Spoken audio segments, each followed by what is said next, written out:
Shut up and sit down. Hi guys, I'm Dodge, this is Big Mech's Workshop and Paint Studio, and we're still painting orcs this month. So this week we've got the blood axes. Converted this guy up a little bit, added some bits to him. I had 4 of these set out and decided this one I would do as a blood axes one because there's plenty of flat armor for us to work on camo.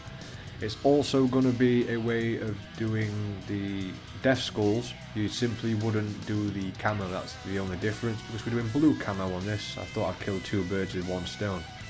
We've started with the Vallejo black primer as always, and the colour I don't use very often is dark Prussian blue by Model Colour.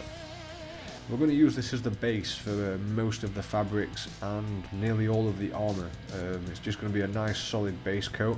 But we're going to use a wet palette a lot in this as well, as we did in the other videos, so build up those layers nice and subtly, bit by bit. Now we're going to switch to the Games Workshop range and use Macragge Blue. Really watered down and working from the bottom to the top and just glazing that up ever so slightly bit by bit. It will look patchy for the first few layers, but as you build it up you'll start to get a really nice blue transition. Looks quite vibrant, but we're going to tone that down in a bit with some washes, so I wouldn't worry about it. And the washes mute everything and tone them down a lot, so you want them looking more vibrant than you would think before the wash goes on. Now we're going to put in the wet palette a little bit of Old Ork Blue by Games Workshop, and again you've now got a template for your highlights, so we're just going to start working those up bit by bit with the brush. Just starting a little bit lower down, and remember when glazing you can go over both of those colours in the transition to help bring them up, because you'll use the bottom layers as a filter and a tone for the rest of it. So you can go over like 2/3 of the model with the next highlight. Now to start putting in some patches, we're just going to use Dark Reaper, that's a Games Workshop paint as well. As you can see at this point you could probably just start leaving the blues alone if you wanted to do the death skulls instead of the blood axes, and I'll probably mention later on what other tones you'd put on to start bringing those up a little bit more. So if you're doing the death skulls, just skip forward a bit because we're going to do a lot of camo now with the Dark Reaper and everything else. Now I've got some rough patches for the Dark Reaper. We're going to use Thunderhawk Blue. I'll just go over those. The reason we're doing this is to give a nice solid base for these colours to go over, and also the base colour that we've put down for each bit of camo pattern is also going to work as a nice template, and we can neaten it up as we go. You want to be quite generous with the size of these patterns that you make, because if you make them too small you're really going to cut your double the workload that you've got to do basically. Now we're going to mix Rust Grey into some Thunderhawk Blue and just start working at the top areas of the model. Anywhere where the camo pattern would reach a top area, we're going to blend again using glazing techniques from the underneath to the top. If you guys have got an airbrush you'll find this easy. Use this same paint technique but just keep using Tamiya tape and an airbrush, you'll have it done in no time. But I wanted to show everyone how to do it with a brush because not everyone's got an airbrush. Now to base the next colour we're going to use Skaven Blight Dinge. See, our Thunderhawk is our mid-tone, we've got our Prussian Blue as the dark tone, and the Skaven Blight Dinge is going to start building up our really light grey tone. Sort of a white tone, but we're not going to be using whites here because too vibrant, and when we put washes on them it's going to change the tone of the white. So instead we're going to stick to an off-white, which is usually what me and Andy will do, because once you go to white there's nowhere to go with it. Now we're going to use Sky Grey by Model Colour and go over those again. Now we've got a good solid base. And these particular set of patterns here need to start touching the other parts, so they're joining ever so slightly. This is how you get your actual camo pattern look. You don't want them all separate and splotted on, they need to be touching. If you do them all splotted on it just looks like blobs of paint all over and random patterns.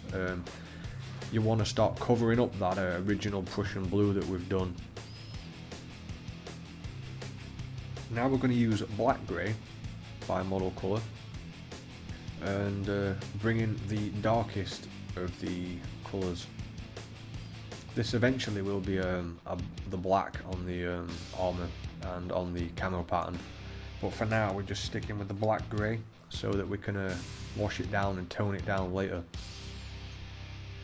Again, we're now joining all those other colours together by mixing this pattern in between them all. And for now, the armour's pretty much done. So for the skin, guys, we're going to use Warboss Green by Games Workshop. And for each of these Ork tutorials, we have managed to get a different Ork skin and different armour effects. So definitely check the rest of those videos out as well, guys, because we've come up with a lot of different colour schemes for these Ork skins, and I'm sure there'll be something you enjoy. Now we're going to use black by Game Colour, and we're going to thin that down. The Game Colour black is actually an airbrush paint, and it's quite thin already, so we're just going to start working that to the underneaths of the black grey. We'll glaze that down like a sort of a wash, so only the pronounced parts of the model have the black grey left on them. This is going to add the shape to all the legs and all the other bits of the armour that we've got going on. Quite time consuming, but the end result seems to be worth it. Now we're going to use Rust Grey as a highlight mixed with to highlight the Thunderhawk blue. Just Rust Grey on its own. So each of those chips is getting several different layers of paint. Just bringing them out so they're really pronounced, and what it should end up looking like is there is a strip of light going across the top of all those like armour plates there, and all the camo patterns blend accordingly towards that. Now we're using null oil and medium, and this is really thin, and we're going to do this at least 3 times if you want to start getting the tones and the shades to work right. Starting from the midsection of his trousers and pulling those down. Not pulling his trousers down, that sounded weird. It's been a long day already. Pulling down the oil wash from the top of the trousers to the bottom. And like I said, we're going to do that 3 times, possibly even more than that. Just to start building up the darkest areas at the recesses and leaving the pattern alone so it doesn't get too faded. As you can see, it takes a long time to do this. I wanted to leave this bit in to show you where we're up to. And once we're done with this, we're going to start moving on to the shirt.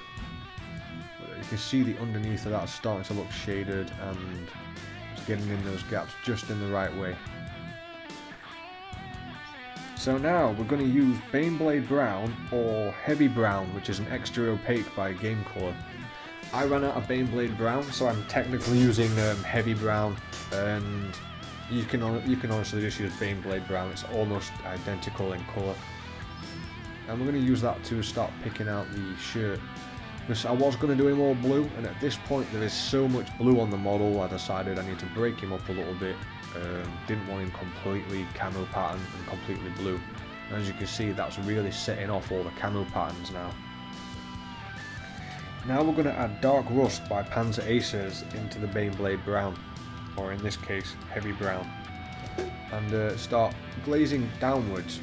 We're going to start bringing that down because it's a darker shade, and we'll just bring that down to those recesses. Then we're going to start bringing the Heavy Brown and Baneblade Brown back up to the top with a little bit more of the Baneblade Brown in it. That way we should get a nice transition from a dark dirty colour at the top to a light where the actual light would be hitting the top of the model there. Then we're going to add Carrack Stone into our Baneblade Brown, and again carry on working on the top of that shirt. With all these details that we've got going on with the armour, we really need to bring out the highlights of everything else so they actually stand out enough. So you want to glaze towards the edges of the shirt and towards the top of the shirt because of the shape. Hopefully we'll be getting some new orcs by now, and they'll be more pronounced because the back of these always looks pretty flat. Now we're going to use straight Carrack Stone, and we're going to keep glazing that up. There's barely anything left on this brush. we'll probably have to bring out a video completely just about glazing on its own, see if we can get that out for you. As you can see, we've got a good transition there from the bottom to the top. I'd recommend not putting the banner on the back as it gets in the way, but I will fix all that up off camera. Now we're going to use Army Painter Strong Tone. Nice smooth motion with the brush. It's a good colour to have. If you haven't got this colour already, you should definitely have it. It's like another version of Agrak's Earthshade, but it's not such a bright reddish brown. It's not as warm. It's a much more muted brown, and definitely get this for your collection. Again, that's watered down. We're going to build that up so it lands in those recesses on the side of the shirt, making those pronounced, and making the bottom half much more dirty and shaded. Now we're going to start working back to the skin again, guys, and I'm using Lauren Forest by Games Workshop. Now this is quite an extended bit of footage, seeing as it's the first highlight that we're putting on this particular orc. And for those who haven't seen these videos before, I want you to see the glazing building up, as there's barely any paint on this at all. It's all done with a wet palette. You want to start from the recesses of the skin to the tops, and this is still the same colour. Just after like 3 or 4 layers you start to get this sort of tone. It's definitely worth spending your time doing this. You want nothing left on your brush from the wet palette, so it's just ever so slightly damp. And then just slide your brush across the top, going from the shadows to the recesses, because that's where most of the highlights will end up. And you end up with a result similar to this one, which really looks a lot more natural than just painting the muscles in a block colour, and it also helps it blend a lot better when we put a wash on. And then you just build it back up again. The skin, all in all, you're going to spend like an hour, 2 hours doing the skin if you really want your knobs to look good. Now after that, after all that glazing we've done, we're going to use a chthonian camel shade and a Druchii violet mix, which makes your chthonian camel shade ever so slightly warmer as a colour, and that's what we're going to use for the skin. We're going to make sure that gets into all the recesses. It is watered down quite a bit. We don't want to drown out all the highlights we just spent time doing. Now when I said you'll spend an hour, 2 hours doing the glazing for the skin, I meant all in all, not just for that layer. It shouldn't take you that long. Then we're going to go back to the Lauren Forest, as we've got a nice rich transition now, and the skin's got a good depth to it. This technique you'll find in a lot of our videos. We'll glaze up several layers, put down a wash, then go to the last layer, start glazing it back up again. As you can see, now we've put that wash on and the underneath layers ever so slightly toned, the effect of the glaze is really starting to take off, and it's really starting to make the skin very three-dimensional, and it's putting the highlights exactly where we need them. Then we're going to switch to Strachan Green by Games Workshop and start highlighting up again, doing the same thing. And at this point you can see exactly what we've been doing with the skin. It's becoming very, very pronounced, very three-dimensional, and it's full of character. It's completely up to you where you draw the most highlights, and that will draw the most attention. I tend to go for the nose and the brow, bottom of the jaw, top of the biceps. It really pronounces those faces. Orc faces are just chock full of character, and they're so much fun to paint. Unlike the small Space Marine faces, you can do a lot more with an orc face. Now I'm going to use Tusker Fur to fill the entire inside of the mouth. Obviously you want to be very careful not to touch any of the greens with this and muck them up, but we're going to paint the teeth and the entire inside of the mouth with this colour. And the reason for that is when we do the teeth, we don't want a black hard line where the teeth start. We want the teeth to look like they're protruding from the gums. Next is Flat Earth by Model Colour, which is what I'm going to use for all the leathers pretty much. It's been a bit difficult doing these videos. I've had to come up with 4 different leathers and 4 different skin tones, just to make sure each of these orc videos is completely different to all the others. Using different paints, different techniques, so it's not repetition. Now I'm going to use Brown Sand by Model Colour, and that's going to be the highlight for this. Sort of a desert colour. If it was military gear, it looked like desert gear, which I thought would complement the randomness of the blood axes themselves with all their military gear. Just make it mix and matched rather than having lots of different camo patterns added to it. And next we're going to use Flat Earth and Dark Rust by Panzer Aces, and we're going to thin that down to a wash consistency. So we've got the base colour in there, but we've also got a darker colour. What that's going to do is put the darker colour in all those recesses, but also use it's also going to blend both those other two colours, the highlight and the shade colour, together, and sort of give a three-way sort of tone to this thing and really make it look much more three-dimensional. Then for the mouth, I'm going to start going in with a Reclam Flesh shade, just to add some colour to that tusk of fur and some depth. You can really use any sets of colours you want for the mouth, but this is just the one I did for this particular model. I find it's easy to start with a wash for these because there's a lot going on in the mouth, and you really only want to use small highlights rather than being in there painting every little detail.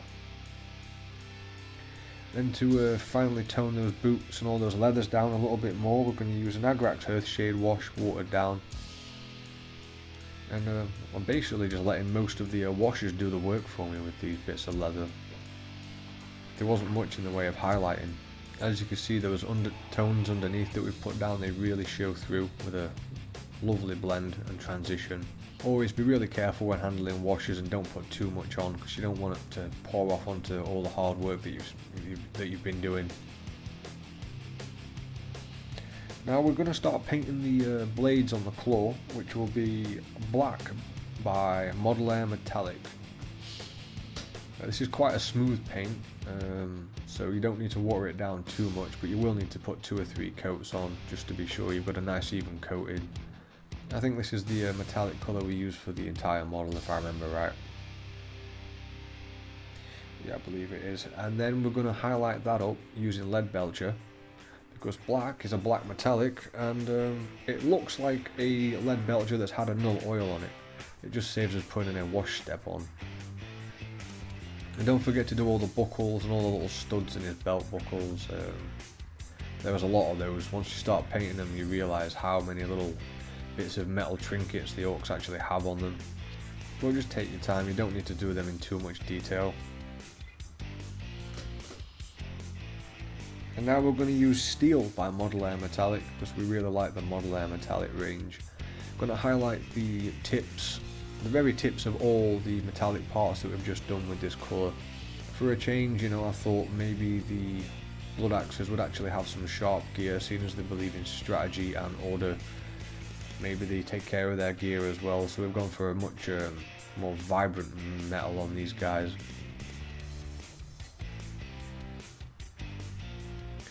Then of course we're going to wash all that down with a null oil. That's just a standard practice really, just to make sure there's a bunch of depth in there. Very watered down again guys, there's really not much to that null oil at all. It's just to make sure we've got in all those recesses so they're dark enough. Although we'll be putting an oil wash on later, and that will definitely get in all those recesses, making them black, solid black. Now back to the mouth, I'm going to start picking out the tongue and the gums using Tusk of Fur again, just over the Reclam Flesh shade wash that we did. A few gums at the bottom next to the teeth, you just need to brush those ever so slightly with your paintbrush. You don't need to pronounce them too much. Just be really careful around all the green skin that you've been doing. And next we're going to mix a bit of Cadian flesh tone into the Tusk of Fur and just start bringing out the same spots again, but a little bit higher up.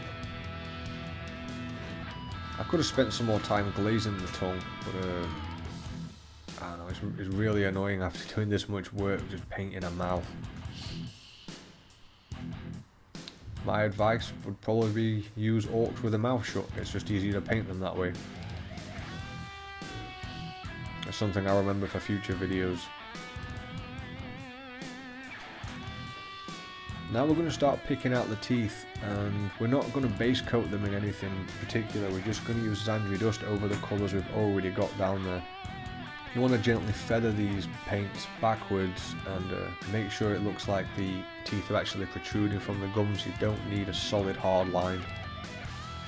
You can just paint over them gently, and usually they'll blend into the gums and look quite natural as well, especially if we add an extra wash or something to these.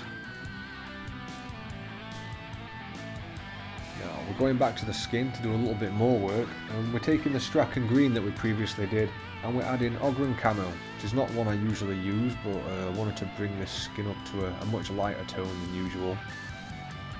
Still using those same glazing techniques, just lots and lots of layers.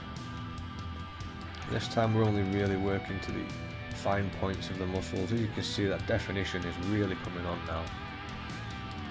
And you guys, you can do this as well, it's just a case of practicing. I'm going to use Warp Lock Bronze for the logos because I've used bright metallics and other stuff, and I think for a change, Warp Lock Bronze just changes everything up a little bit. It sort of matches, but doesn't stand out too much. I think the only logo this particular Ork has on it is the one on its gun, but we're going to put washes and stuff on that, bring it out a bit. And the bullet casings were done in Balthazar Gold by Games Workshop. They really didn't need much work either. They were already pretty much black from the prime, because we've been doing one piece at a time rather than spraying airbrush or just locking in colours.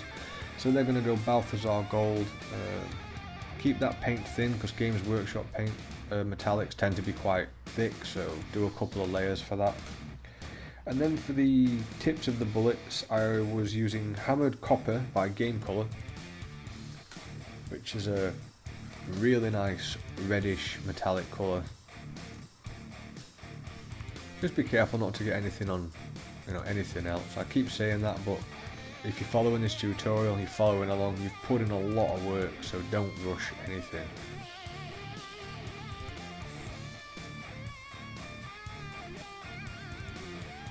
I used Morning Fang Brown for the base for the skull on the back, and again, we're going to use more glazing techniques, but I'm just using Zandri dust very softly over the whole skull. Starting at first with the most pronounced edges, and then when that dries you work backwards a bit, covering a bit more of the Morning Fang into the Zandri dust, and that over time is going to build up the Zandri dust layers where you really wanted them. It's sort of how the glazing technique works. And once you've got a nice even coat of that, I'm going to add Ivory by Model Colour into the Zandri dust. As you can see, I've left some of that Morning Fang showing in the deepest recesses, and start glazing the edges again. I do enjoy glazing, although it is quite time consuming to do, but the results you get are usually worth it. And there's quite a lot of details on this banner, and it's a technique for this, or a colour scheme at least for this skull I've not tried before, but I am becoming a fan of Ivory by Model Colour. Now we're going to tone that down with an Army Painter Strong Tone. As you can see, we're going to start from the top of the skull, work it into the recessed areas, but don't let it pull too much, because when something pulls, when it's a wash, you get this really dark matte colour, and it really stands out a lot. So just keep your washes nice and smooth, make sure you keep moving them around so they don't pull.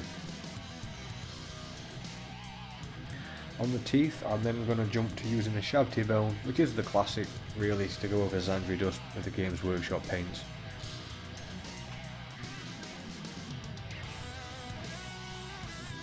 It's only really the tips, and starting about halfway down to the tip, just bringing those out a little bit more. Don't forget to do the underneaths.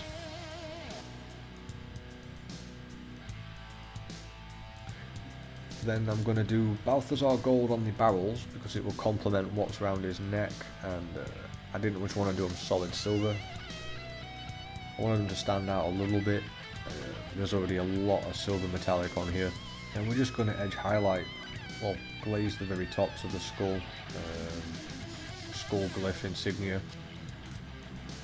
Then we're going to mix pink horror into the tusk of fur and really start picking out that tongue a little bit so it stands out more than the gums. Because if it was the same colour as the gums, it'd be hidden there. You'd see the whole mouth as a whole, but you wouldn't see the details on the tongue or anything else. And you can bring that up as high as you want. You could probably just take it all the way to pink horror if that's what you wanted for a more cartoony skin look. Then the strings are all being painted in dryad bark. I'm trying to keep the strings simple at this point, and I'm trying to keep everything on the palette matching. There's some string on his back there, there's a couple more bits of string on something else, I'm sure there is. Ah, that was it, all the laces on his gloves. Then what we're going to do, go over the dryad bark using racar flesh. And that's really going to start pulling everything else together. Which I think works really well for a lace against that particular leather type. And since it's the colour we're using for string, I've also done it for the bullets around his neck that are on a string, and the string on the horn on the back as well. That's also been done in the same scheme. Then we're going to tone those together using an Agrax Earthshade wash, and also including the bullets are going to be done in an Agrax Earthshade wash. And some of the metallic work silvers are going to have a little tone of watered down Agrax Earthshade wash just to start toning it all together, because it did still look very clean.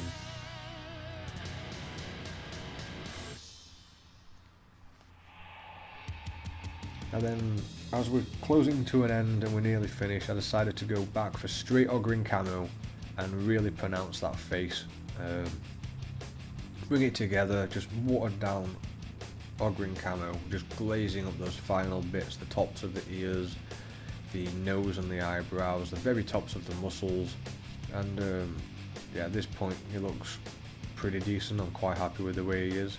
I could have probably used a few more washes on those on the armour, but we'll see how it looks after I've given him an oil wash. And next was something I didn't think I'd do. I'm going to edge highlight all the camo pattern stuff with a single colour, and we're just going to use ivory by model colour, and surprisingly this worked really well. As long as the paint was thin, it allowed the colours underneath to show through ever so slightly, giving us a solid highlight on everything, but there's a slight variation in the tone of it depending on what bit of camo it's gone over, and that technique I'm really chuffed with. I'll probably start using it for some more different types of camo. Well, finally there you have it, guys. I know it's been a long video, but there's one Ork Nob all painted up in blue camouflage.